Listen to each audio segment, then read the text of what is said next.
My name is Ofonime Victoria Benson. My name is Aderele Fentola. My name is Obafemi Anuluwaposi Felicia. My name is Arozino Komodola. My name is Alao Shakira Olaide. My name is Meitala Aminata Yomi. My name is Olugbe Ezobi Rosemary. My name is Atipawa Siudari. My name is Adamu Amina Yelwa. My name is Salami Akim. Good day, everybody. Here is Group 3 presentation, and we are here to talk about what achieving effective communication. And these are my group members. Now, let me take you through the journey of what achieving effective communication. Many of us communicate with people every day, whether in person or on what counter digital platform. But how much of our communication actually reaches the what in the intended audience or the person we are what communicating to?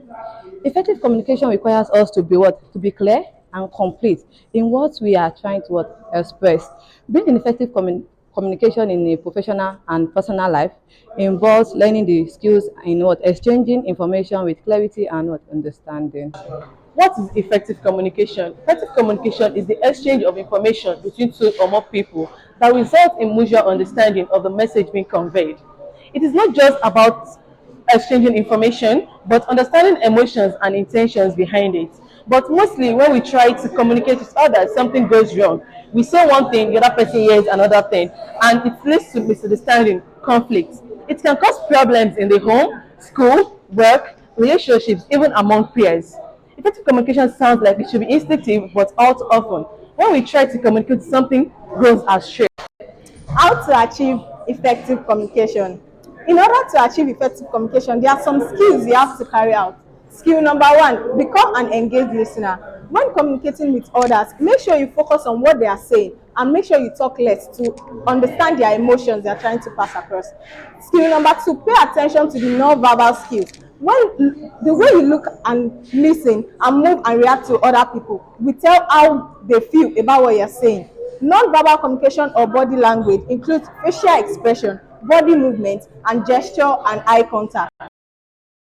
Skill number 3, keep stress in check. In situations such as job interviews, presentation, high pressure meeting, or introduction to a loved one's family members, for example, it's important to manage your emotions, think on your feet, and effectively communicate on that. We'll be talking about the benefits of effective communication. And the number 1 point we have is mitigated conflict. Effective communication can help reduce conflict or tension at work. Misunderstanding can result in employees or other employees of an organization falling out, understood, disregarded, or simply not performing an expected. Okay, the second point is build trust. The benefit of effective communication include encouraging trust in other people. If our conversation partners know that we value truth and authenticity, they are more likely to trust and build stronger relationship with us. When we have conversations with our other great communicators, we enforce the skills in each other's attention and feedback. Okay, yeah, we are going to talk about how to communicate effectively. That's the importance of effective communication. The first point, what? Be clear and concise. What's the meaning of be clear and concise? You have to use what simple language that the opponent understand in order to what communicate effectively. The second point is what listen attentively. When you are communicating, you must make sure that your opponent is what listening attentively to whatever you are saying. The next point is what? Be empathetic. Be empathetic in such a way that you try to see the other person's perspective and acknowledge their feelings and what concern. The next point is the use appropriate body language. When communicating, make sure you have eye contact with your opponent. When you are communicating with someone, make sure that you have eye contact, because when you have eye contact, you know whether that person is concentrating on what you are saying or not. Another point, that the fifth point, is to avoid distraction. What are those distractions? Noise and others. Avoid those distractions while communicating. Make sure you are having that person's attention. The next point is to provide feedback. What is the essence of communication without feedback? Whenever you are communicating, there must be a feedback in order to know if the person is listening to what you are saying or not. Be respectful. Whatever speech you are going to say to whoever you are communicating with, make sure it's a speech of respect, because everybody deserves respect. Effective Republic Relations was a book which was produced in 1952 by University of Wisconsin professors Scott N. Cutlip, Alan N. Brown, and Graham M. Broom. It was the first book which was produced in the field of public relations and introduced the 7 C's, which I'm about to talk about. Number 1 is courtesy. Courtesy involves the taking into consideration both perspective as well as feelings of the receiver by respecting the receiver in the manner at which you speak. So it is important that we do not sound rude or use unacceptable languages while communicating. Number two, we have completeness. It refers to the fact that for any communication to be useful and effective, it must be comprehensive and express all details essential to the audience. Meaning that when communicating to people, it's important that you put details such as date, time, place, where and where, to who and whom, so that to ensure that people get the message that you are trying to pass across and not get confused. 3. Clarity. Total clarity of ideas or messages disseminated adds significant meaning to the message or idea being transmitted to make understanding easier. 4. Considered. Communication is an act of kindness. So if you are not careful, you might lose that gentle sentiment in the midst of harsh language. So we're talking, when we say losing gentle sentiment in the midst of harsh language, while you're trying to talk to someone in a persuasive manner, you might end up being harsh about it, which might leave the person not fully understanding the message you're trying to pass across or misunderstand you. People have many emotions, and some feel confronted by languages that is considered rude or blunt. So it is important that you are calm and nice when communicating with people. Correctness as our number five point. President John Kennedy said, "It is our duty to say what is true."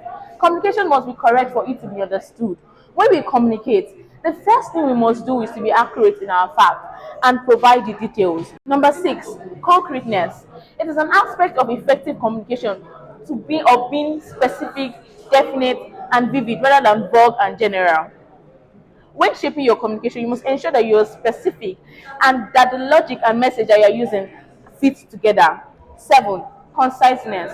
It refers to the principle that messages to be communicated should be brief and as possible. This means that you should go to the point and keep it short. Barriers of effective communication. There are some items that prevent barriers of effective communication. Number 1, language. The same kind of language must be spoken and understood for easier and effective communication. Number 2, gender.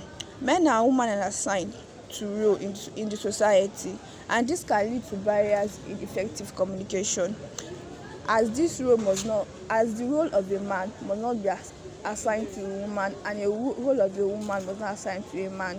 Number 3, cultural diversity. It is best to study the culture of others when their culture is different. Number 4, status. The social class can influence the way they communicate. Those with precise status or power need to build goodwill by demonstrating competence, reliability, and identifying with common interests. Number 5, emotional state. The emotional state of the receiver of the message must be considered by the sender. It is best not to have a conversation with an angry person, but rather communicate with a calm person. In conclusion, effective communication in the workplace makes a huge impact in the everyday work environment. Being able to get your point across in a calm, articulate, and professional manner is essential for getting what you need done, as well as making the point you are trying to make clear to the individuals you are communicating with. Not everyone has the skills to communicate effectively. In some instances, some people would rather send an email or a memo before communicating face-to-face. Communication is more than just giving or relaying a message. It's about the speaker feeling heard and understood, listening to the message being relayed, and giving good feedback. Communicating effectively in the workplace is very important, whether someone is communicating with a fellow employee or a manager.